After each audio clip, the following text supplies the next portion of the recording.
These batteries are a life changer. This is my favorite budget lens recommendation, basically, of all time. It's like $178 new, which is practically unheard of. The FX30 is such an amazing camera, and it's a lot cheaper than FX3s. It's like half the cost of the FX3, and you're getting a lot of the same benefit. This is so cool because if you are constantly going back between horizontal, shooting vertical content, this is a must-have. You gotta just press record. There is so much great equipment out there for making YouTube videos, and today we're joined by Nate from the Think Media team and Kyle, who is our content team director, and we've each put together a list of some of our favorite equipment for making YouTube videos. So we have a bunch of different categories we're going to talk about: cameras, lenses, accessories, and we're going to first dive in with some of our cameras and even talk about the camera setup that we're currently using right now to film with all of these different cameras. Kyle, what are we using to shoot right now? Yeah, so this is an FX3. We have an FX3 on Craig, your camera, and then the one on Nate is A7S III in the center camera. So these are full frame cameras. If I had to start over, I would most likely get an FX30 because it's got internal fans. I do a lot of long form video, and I mainly run a production studio, right? This is my house, this is my home, shoot a lot of content in here. And the FX30 is such an amazing camera, and it's a lot cheaper than FX3s. And that's one of the best things about the FX30 is the fact that it's like half the cost of the FX3, and you're getting a lot of the same benefits. Yeah. FX30, great camera. What's your pick, Nate? Yeah, I absolutely love the A7S III line of cameras. I've had one since it first came out, and zero issues. It's shooting YouTube videos, shooting documentaries, shooting short films, wedding films. I can do that all with the same camera, and it works for every one of those. Now, this camera I'm going to recommend as my best budget pick has the same sensor, but I initially hated this camera. This is the Sony ZV-E1. Hold it up, let the people see it. Yeah. So why did I hate this camera? Well, it was first announced. Yes, it's the same sensor, it's budget, but just what you're talking about, there's no internal fan. It's vlogger focused. The concern was, is this actually going to be a reliable tool? And so I dismissed it at first. I'm like, my A7S III is still good. I'm going to roll with that. But the reason I picked this up this year is the price has came down quite a bit. This is new, like $2,200. I bought this used for under $1,500. Nice. And it's full frame, That's same amazing. sensor. But the other concern was like, okay, obviously, is there overheating? Well, it turns out Sony has done firmware updates, and in my practice, in my use of this, I still have no issues. Okay. So I really like the E1. It surprised me a lot. But Craig, what is your favorite camera this year? So this is an older camera. This is the original ZV-E10. So I know there's so many ZV-Es, E1, E10. The original one, though, I think was released back in 2021. So it's a little bit of an older camera. But I think the reason why this camera is still so valuable is because it can be found used for a really affordable price. So I found mine actually used for $500. And I think new right now, they're going for about $700 to $750. I think the biggest thing for me, though, is that it still is on the 8-bit color, so the older sensor, but it's kind of like the best iteration of that older sensor. Now, the recommendation you both gave, I love FX30, ZV-E1, great cameras, but this camera would take a lot better photos than both of those cameras that you mentioned. Higher megapixel, Yeah, higher megapixels, and it really is a lot like the same sensor as like the A6400, which is a great photo camera as well. So great for photos and video. I think the ZV-E10 is really great for just all around. I think this kind of replaces what a phone would do and just allows you that interchangeable lens format on the Sony E-mount system. So if you want to take photos or videos, if you want to vlog, if you want to use it as a studio camera, it really can do all of those things. And it's not really going to overheat like the ZV-E10 Mark II is prone to overheating in some different situations. This one really doesn't overheat, especially if you use a dummy battery inside. Speaking of lenses. Yes. Great segue. What is your favorite lens or most recommended lens? Let's start with Craig. So the lens that I have right now on the ZV-E10, this is my favorite budget lens recommendation basically of all time. It's the Viltrox 20mm f2.8 lens. Now this is actually a full frame lens that I have on an APS-C camera. So currently it would act more like a 30mm field of view. So not my preferred lens for the APS-C format in particular, but it's a great full frame lens. And I mean, it's so budget. It's like $178 new, which is practically unheard of. And Viltrox has a few different lenses that are all this same form factor. So they have a 20mm, they have a 40, and I think a 56 as well. And I think all of those are for the full frame format as well. So this will literally work on any Sony camera. I would love to do a comparison between the Viltrox and the Sigmas. Right. Because we recommend the Sigma 16 all the time. Yep. Like, it's such a great first lens, especially pairing with the Sony ZV-E10. Yep. Right? For my lens choice, would be the 16 or the 56, because those are the only lenses you need for a podcast. And you do the 16 wide for like a wide shot, and then you do the 56 for the 2 tight angles. And so you get a really good image and look, right? You get that depth of field, what you want. You want that. And they're great price point. The Sigma 16 would pair nicely with the FX30 or the E10 because it's Super 35 or APS-C. Yep, crop sensor. If you're going full frame like on the ZV-E1, you're going to need full frame glass, which is typically a little bit more expensive, especially those Sony G Masters. Maybe that's something you're looking at. But the one reason I stood away from those is not only is it expensive, but they're often very heavy. And if you're vlogging, you don't want to necessarily carry around something very bulky.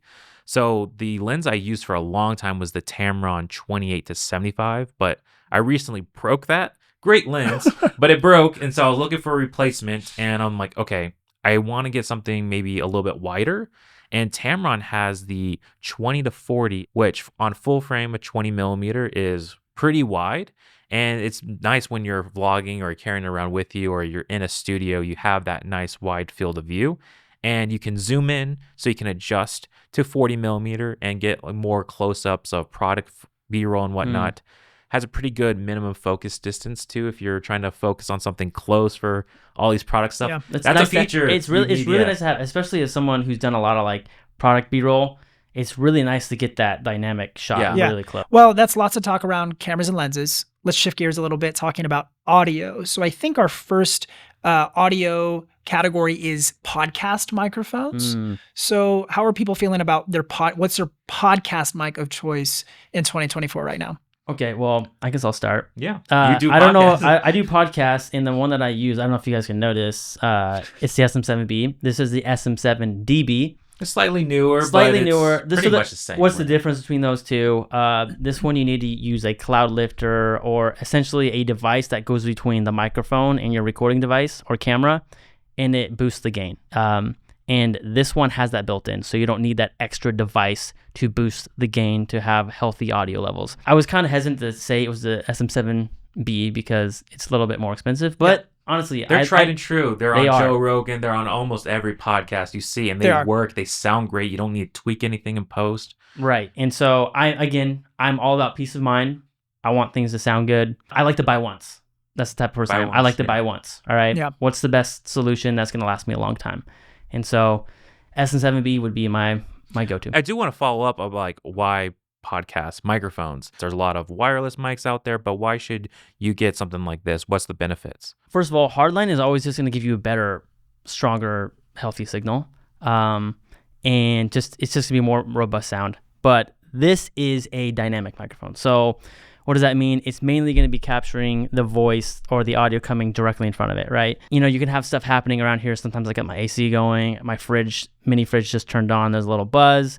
But it's going to be a lot easier to eliminate those noises and minimize those noises. So it only picks up around here. It's not going to pick out like lawn mowing and background. Yeah. So if you're recording, you want consistency there. And that's an important distinction because there are podcast microphones that are condenser microphones, which are way more sensitive picking up sound. And all of the mics on the table, and maybe even all of the mics on our recommendation list, are the dynamic variant, which is important. And again, these are just different technologies that are the way that these microphones pick up sound waves. So, but yeah, you're right. Dynamic is almost always the way to go for most people because people don't have professionally treated sound rooms to record their podcasts in. Yeah, the microphone that I'm going to recommend isn't actually a podcast mic, but it can be used for it. It's the Rode VideoMic Go 2. And what I like about this, it's an on-camera mic, so you can put it on your camera, vlog with it, right? You can then set it on a little stand. It has USB-C, so you can plug it into your computer or your phone. Very versatile. Yeah, it's extremely versatile. $100 and sounds pretty darn good. Yeah, I would agree with you. Yeah, if you're looking for your first microphone, if you've got the ZV-10, I would highly recommend picking that one alongside it. You got to have good audio to match your video. I almost think audio is more important than the video or the camera you use. So. Yeah, that's a great recommendation for sure. And then my mic of choice right now would be the Shure MV7X. That's the XLR version of their MV7 series. And so it's a little bit more budget entry to exactly. this. Okay. That's really the only benefit. And so the main thing is it's just cheaper. It's about half the cost of the SM7B or DB series. It sounds pretty good. It sounds very similar. We did a video where we compared a bunch of microphones under $200, and in that video I compared the SM7DB versus the MV7X. And when you do a side-by-side listening comparison, they sound really similar. So if you want to save some money, you could go that route. Love it. Epidemic Sound has the best selection of music for your videos that allow you to monetize with no issues. You can search according to mood, genre, beats per minute, and now search for tracks by referencing popular songs and artists by pasting a song link to find similar tracks in Epidemic's library. You can also customize tracks with editing features like create versions to shorten, loop, stretch, or even lengthen tracks to make the music fit your video perfectly. Their library is restriction-free, so you can still monetize your content on YouTube and on social media as well. So if you're ready to take your videos to the next level and access the largest music catalog and sound effects library of its kind, just click the link down in the description to sign up for Epidemic Sound. So next is wireless mics. So these are really becoming a lot more popular and a lot more affordable. I remember getting my start, there were several $100s to get something that wasn't even that good. But nowadays, wireless microphones are extremely popular. Kyle, what is your favorite wireless mic to pick? I've been with Rode. So you have the Rode, you have the DJI mic 2, you have the Rode Pro.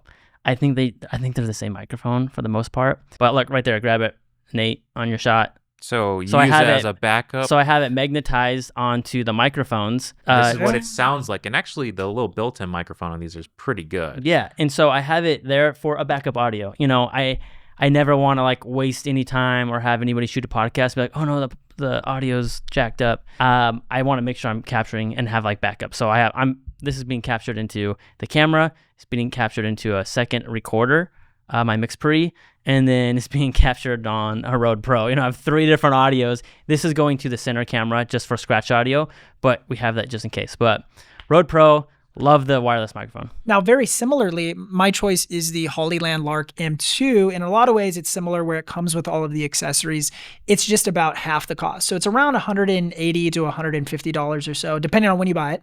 But the benefit of these microphones, in my opinion, is actually my favorite feature of them is it also comes with some dedicated receivers for cell phones. That's nice. And so this is like the perfect mic system to pair with the iPhone or Android phones. And look at how tiny these things are. Yeah. I mean, they're so small. They're a lot of people are clipping the Rode Pro on their collar. Oh so my goodness. So like, and then do you that. Get It just looks stupid. I'm sorry. Here. It's just like, my guys. Goodness, I can't even get it on. I mean, I get you got to create content. Oh gosh, yeah. Because the magnet's on it. Yeah, what sorry. The magnet's on it. Anyway, this is like a big thing, or they clip it on the drags hat. Down, it's just like a big thing, but like the Hollyland, it just goes, can you clip it in the middle of the shirt? It's just a magnet. So you like run the magnet up your shirt and then just clip it wherever you want. And then now you're able to record so quickly. So it's kind of a one-of-a-kind product being so small, but it's also more affordable, right? It is. Yeah, right. But there is one downside. You can't plug in like a microphone to it, right? You cannot. So this is just the built-in microphone that's in the unit itself. You can't plug in if you want to, attach a lapel mic. That's not going to be the case. Yeah. With So the for Hollyland. more professional use case where you want to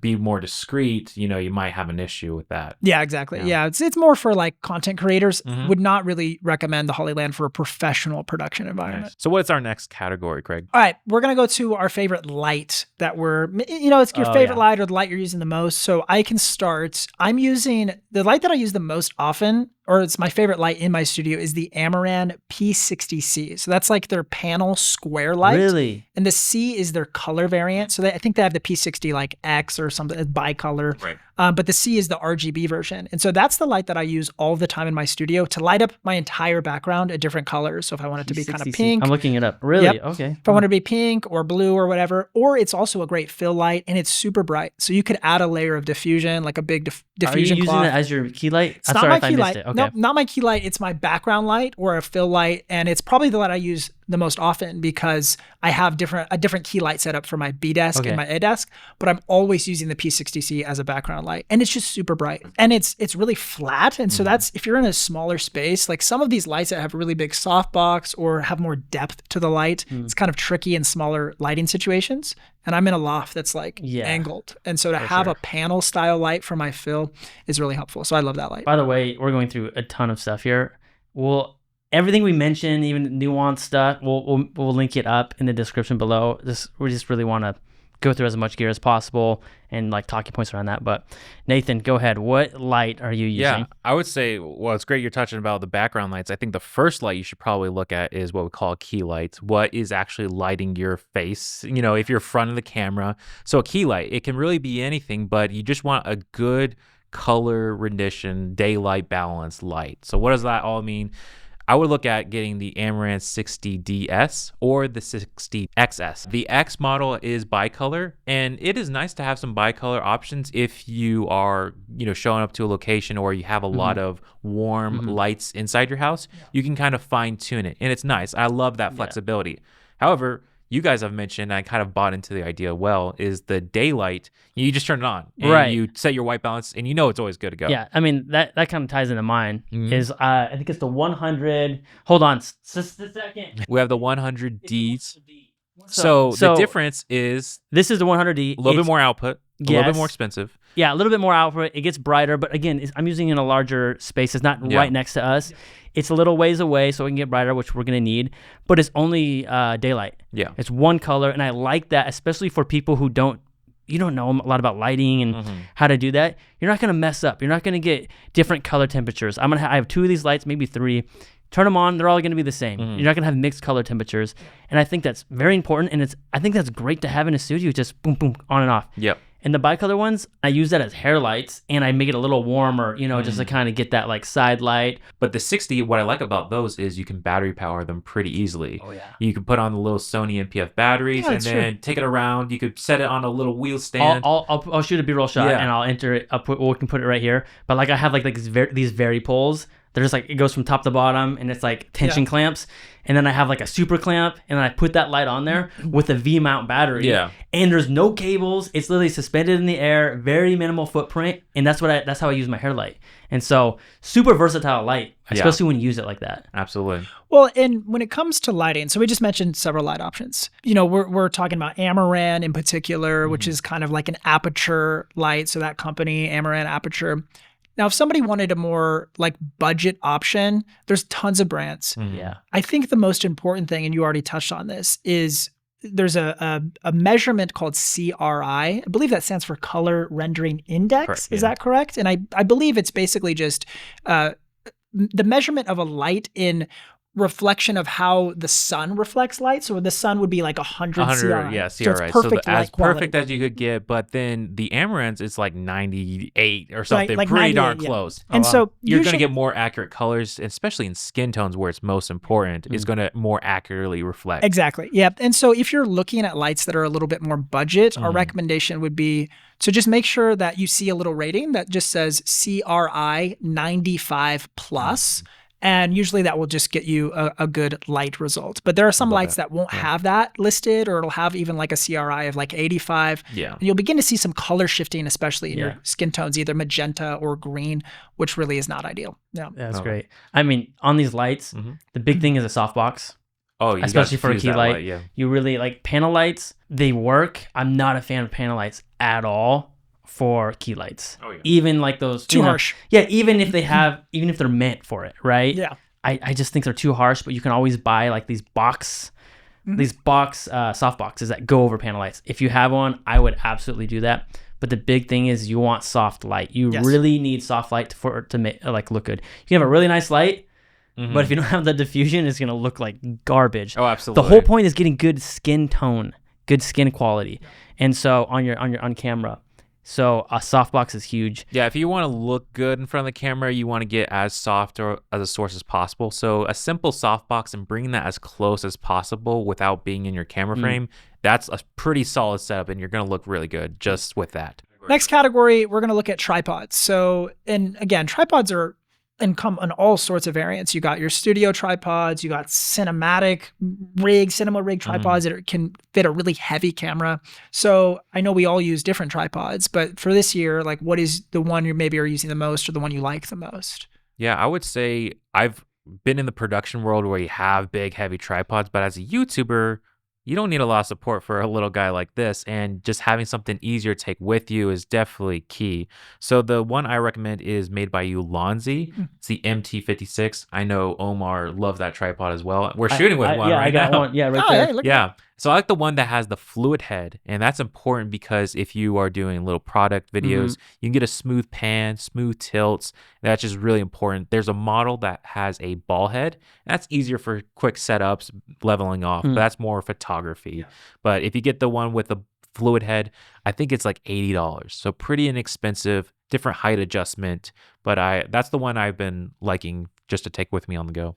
My tripod recommendation looks very similar, except it looks like the Ulanzi is like a locking mechanism, and mine is a twist lock. Okay, yeah. So that's the Freewell. You like that? I don't love the twist, but what I do love about the Freewell travel tripod, which is my recommendation, is how compact it is. And I specifically was looking for a tripod that would fit in the water bottle slot of my wandered backpack. Yeah. So it's really like tiny. This big. It's so small. And it fits also in a travel like carry-on and barely takes up any space at all. So I just throw it in there and I can pack a whole. One side of my travel carry-on is camera gear. There's a full-on tripod, maybe a couple lights even, and then the other side is clothes. So I needed a really small one. That was my that Ulanzi. I did a full podcast setup when I went with Sean, and we shot like a ton of podcasts. I took 3 of those in a SKB case, and I had like 3 cameras and lenses in my backpack. So between an SKB case and a backpack, You had a whole studio. I had a whole production studio. Yeah, and it was 3-person podcast. Wow, sweet. Yeah, I love that. So it is important to know between if you need a lightweight tripod, but I also know if you're working with heavy cameras, you might need something more substantial. But what is your tripod pick? Mine is a Manfrotto. I don't know the model. I will find it for you, and I will link it in the description. We'll put a screenshot on screen. Yeah, and I'll show some B-roll of it too. But it's a Manfrotto. It's got the locking legs. Particularly why I like this is it has the ball head that moves around, so you can have it at the level you want, and then you can level it without using the legs. So it's the ball head. Quicker to level off your camera. Quick, easy leveling, but it's got another foot of length. So you don't need you get it to a general height that you want for the shot, and then you don't need to do all these micro adjustments with the legs. It's so that's key because it has both. Most tripods, it's one or the other. That's exactly it. This is the best tripod ever. I'm not even kidding. You put it where you want in front of the person, right? And then general height, and then you level it, and then you extend it. Or you extend it first, and then you level the center. And I bought 3 of these because I love this tripod. It's so easy to use. I hate these little micro adjustments on your legs. Oh, it's not level. Oh, this side down. Then you got it. No, oh my gosh. It is obnoxious. It is. Again, peace of mind, guys. I love it. Well, let's round it out with some of our top accessory choices. I think we all have 3 accessories. I can start. I chose my favorite accessory of the year is the Elgato prompter. We did a full review on this on the channel. And I think the main reason I love this is because I don't only just use it for content creation, I also use it for productivity all the time. It's constantly on my camera if I'm attending Zoom meetings just as a team. It's so nice to be able to look at you guys directly in the eyeballs. So this is a teleprompter, which you can use to read off scripts, but also you're saying for Zoom calls. Yes, for Zoom calls. If you're like a coach and you're you coach clients or something and you're constantly looking at your computer monitor and you have them off to the side on Zoom, it can get kind of disorienting for the guest. But with this tool, you're kind of able to just use this tool as a secondary display for your computer and drag any window you want. So Google Docs, Zoom directly on that. And now you're looking directly into the prompter and the camera. So you're getting eye contact with the viewer. Yeah. And most teleprompters come with either software or you got to utilize an iPad. So it's not just a window you can drag other content onto. You're limited to specific software. So the Elgato prompter, it solves a lot of problems for me for content creation and productivity. I love that. Well, my accessory is actually sitting here right on the desk. It's the Silence Atoll rotating collar. It has a weird name, but this is so cool because let's say you put this on your tripod, you're shooting a horizontal video. But then a lot of us, now need to create shorts and you need to film it vertically. Well, you would have to take it off, remount your camera. With this, you just unloosen this and then you rotate your camera. Yeah, that's pretty sweet. And boom, you're shooting vertical it's video. It's like a magic trick. It's absolutely so much fun. Pretty inexpensive. I think around $50. Yeah. But yeah, even with this, you still have the ability to change out your lens. Boom. And yeah, if you are constantly going back between horizontal shooting vertical content, this is a must-have. Yeah, no. Great choice. That's a good choice. My first one would be the top handle, I forgot what it's called, of the Sony. So You can get the top handle that slides right into the FX30. FX3 has 2 XLR inputs as well as an aux in for like a Rode wireless go. You can get really high quality audio because XLR inputs. So this is plugged directly in to the camera that you're looking at right now. So what's cool about your setup is like with the FX30, you get the top handle, you get this microphone, you plug it in, and that's all you need to do. Yep. Yeah, and you can use it again if you're using it as a webcam. You plug your audio into the top handle, and that's now your audio interface too, and your camera. Yep. And so it's a really nice, just like audio interface and camera that you're going around filming with. And this was, so you stole my second accessory. This is actually, was my second accessory choice, was that as well. And it's called the XLR H1 Sony handle. And again, it's amazing, but you also don't just have to use it for the FX3 and the FX30. You can use it for really any Sony camera that has that intelligent hot shoe that you can plug into it. Now it's not going to screw in I have exactly it right like now it does. On the A7S3. There you go. So that was my second one. So I just, so now it'd be. A lot of times when we're shooting YouTube videos, we're shooting on tripods, maybe we're vlogging, but one thing that we're often overlooking is just like subtle camera movement, which I'm a fan of. And one tool I've used is a slider, a motorized slider. It's so cool that you're able to just like program a move, and then you just press a button, you get the shot, you move on. A manual slider, you're kind of like going along, you mess up, something bumps. A motorized slider, it's so much fun. You get that nice parallax, like a movie shot. So the motorized slider, the ones I've used before are like very cumbersome, very big. This one I have is the Top Rig S40. It's like a 9-inch slider. You just slot in a battery. All the controls are on the slider. You don't need a stupid app or remote. You just turn it on. You can set the speed, dial it in. Oh man, the amount of shots you can get. Just plop that down, boom. Second setup, boom. And you get all these like high-end shots with a slider. And this slider is like $200 or $300. It's pretty affordable. And what's the size of this? So there's 3 different sizes. So you can choose. The one's like an 8.9. It sounds like an ad the way you're talking. No, I just love this product so much. There's 3 different sizes. You got the 8.9. This is not sponsored, by the way. Actually, it should be. Reach out to them quick. We got a 16-inch. I think there's like probably like a 24 or something larger than that. But the small one, you only need a small amount. Especially for like little product stuff. Oh my gosh, it's such a lifesaver. And that combined with your camera and the dynamic, oh my buttery smooth. Okay, well, does it have any like jitters? Because I have because I have used sliders from companies that have sent them out, and I used it once, and I'm like, I'm never gonna use this again because it's just like it's not a smooth, consistent flow. It's like it's a little. The other sliders I've used, it would either be very noisy or very hard to use, and you had to set it up. Multiple tripods sometimes. Okay, this thing is so small, silent, so smooth. It's literally the best thing ever. Wow.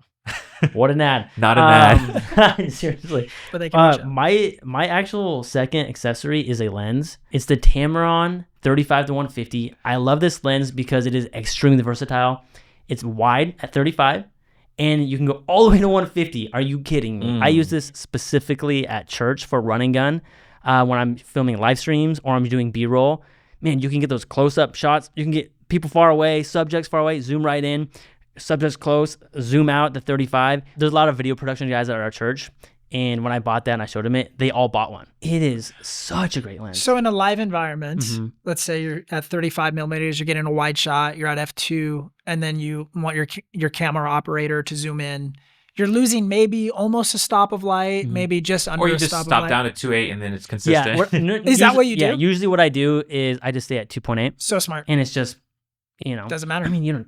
I love You it. don't need to. I love it. It's really good. I actually rented that lens to shoot a wedding because I knew how versatile that lens is. And on a wedding, you don't have time to swap. I had other lenses, but there's physically no time to switch between. So with this, I go between a wide when I want to zoom in on a detail. Yeah. It's a chunky lens for sure. It's heavy. It's a big boy. So it's not something you want to vlog with, nor is the focal length appropriate for that. Yeah. But like you're saying, coverage of events, it makes a lot of sense. Yeah, and we're using it right now on your angle. Yeah. It's a great lens.